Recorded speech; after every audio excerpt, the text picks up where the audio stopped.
Don't play with her, don't be dishonest. Ay, still not understand. Hello guys, good morning, good morning. So guys, for today's video guys, gagawa naman ako ng video about sa mga gustong mag-apply na walang mga placement fee.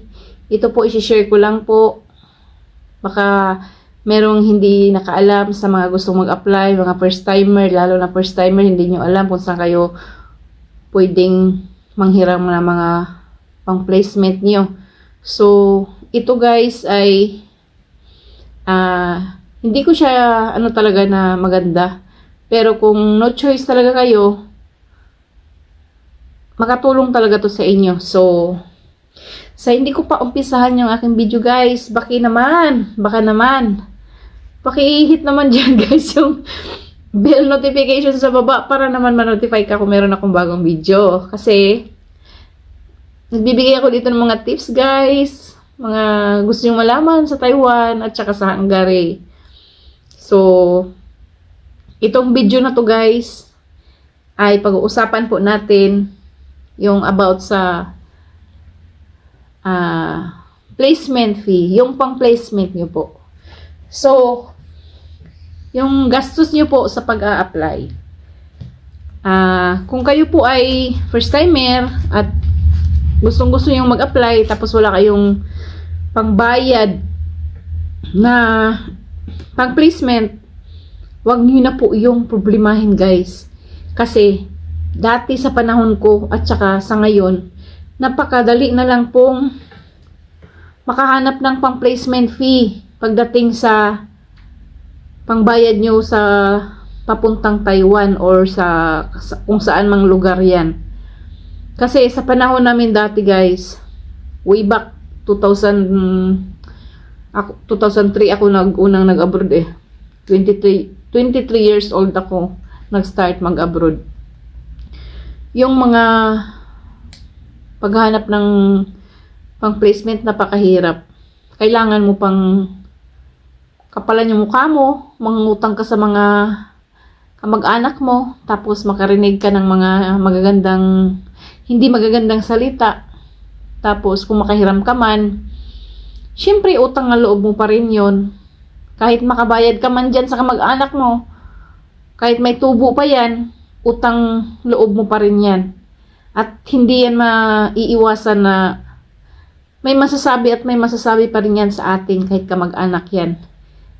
Na-experience ko yan guys, sa panahon kung ako'y walang-wala. So, kung kayo po ay nag-a-apply at naghahanap ng pera, huwag nyo nang problemahin yun guys. Ang problemahin nyo, una, ipasa nyo yung interview. So, mag-apply kayo, tapos ipasa nyo yung interview. At sa mga nagbabalak pa lang mag-apply, kung wala kayong pera guys, wala pa kayong mga documents, unti-untiin nyo lang. Kasi, doon din tayo, papunta. Pag nakumpleto nyo na, tsaka kayo mag-apply. Tapos, ang medical naman kasi, halos yun lang ang pinoproblema ngayon, yung pang-medical. Tsaka yung panggastos nyo, lalo na kung taga-probinsya kayo. Pupunta kayo ng Manila. Siyempre, kailangan nyo ng allowance. Tapos, medical. So, advice ko lang din sa mga probinsya na nag-a-apply, yung mga taga-probinsya nag-a-apply, papunta sa Maynila. Kung may pera na kayo guys, magdala na kayo ng extra ng pang-medical. Para hindi na kayo pabalik-balik. So, yun lang naman ang pinaka-problema guys, yung pang-medical. Tsaka yung gastos natin dyan sa Maynila.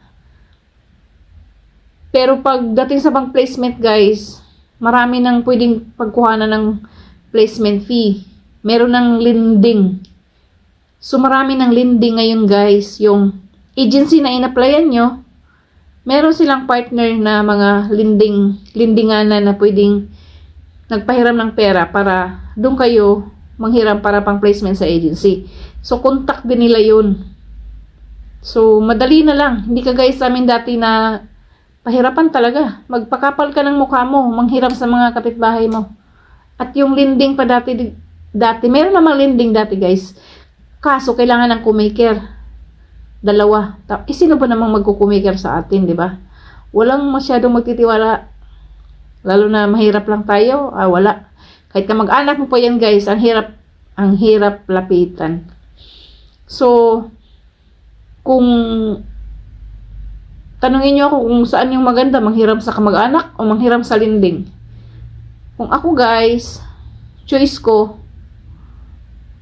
kung sa kapatid ko siguro pwede ako manghiram. Pero kung sa mga pinsan-pinsan na, mas maganda na lang siguro manghiram ako sa lendinganan. Kasi wala kang masabi.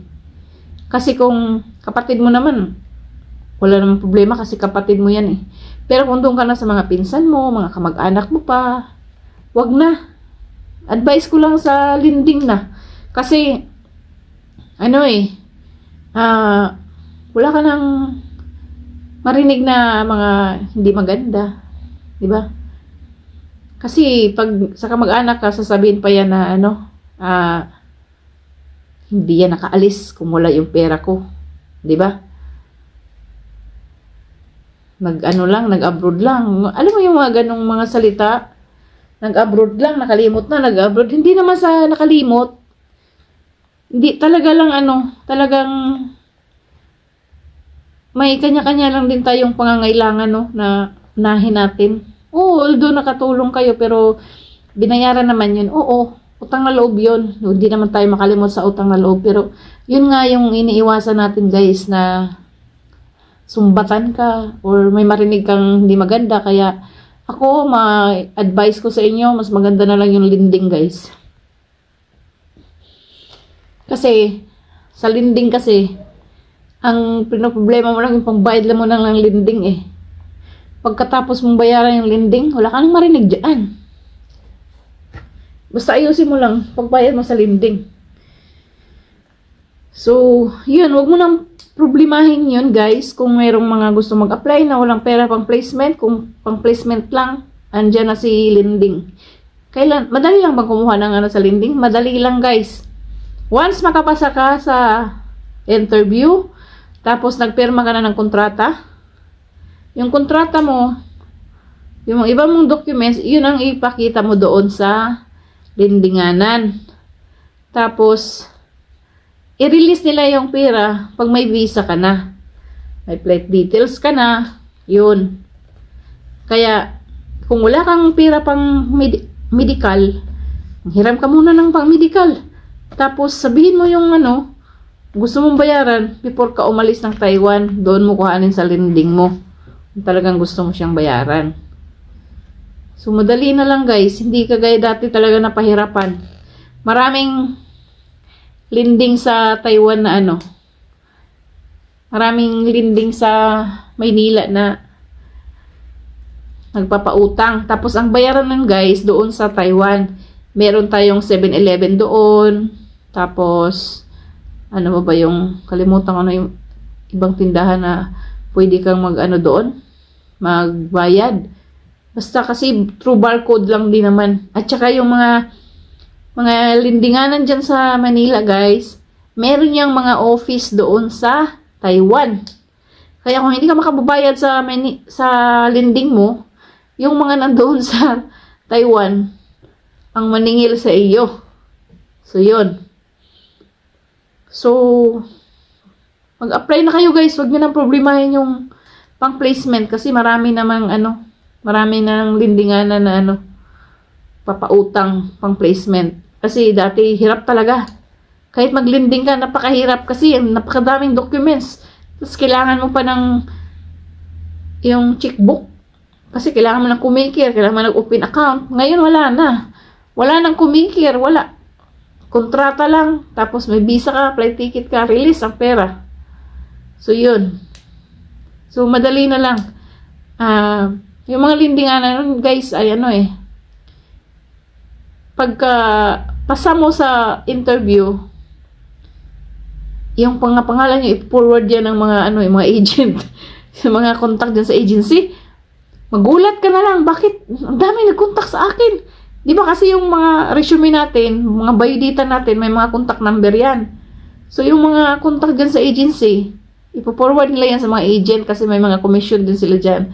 Kaya huwag kayong magtaka na may tawag ng tawag sa inyo na mag-offer ng loan. Kasi alam nila na makapasa ka sa interview at kailangan mo ng pang-placement. So yun. So, yung mga lending company na guys, nagpapautang, yung eCash, yung iCash, yung Hula ba yun? Tapos, basta, marami yan guys, kukontak yan sa inyo. Marami.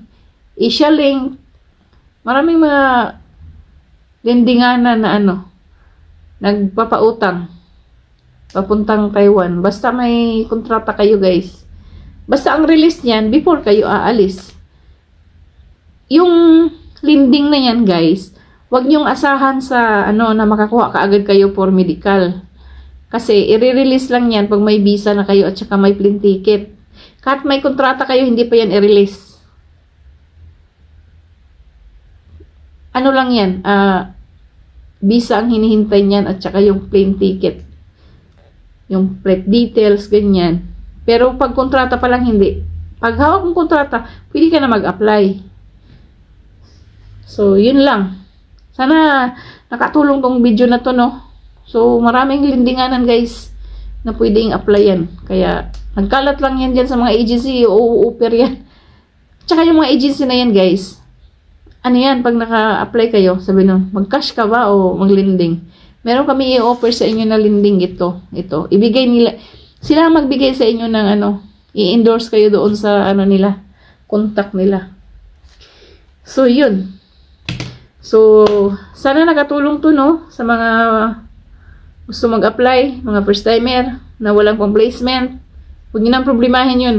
Nandyan si lending. So, yun lang, no, guys. Guys, baka hindi ka pa naka-subscribe. Paki-subscribe naman, guys. Libre. Libre lang yan, guys. Papindot naman yan. Para naman ma-notify ka kung meron akong bagong video. So, yun lang, guys. Abangan nyo ang susunod nating video. See you on my next vlog. Thank you so much. Thank you for watching.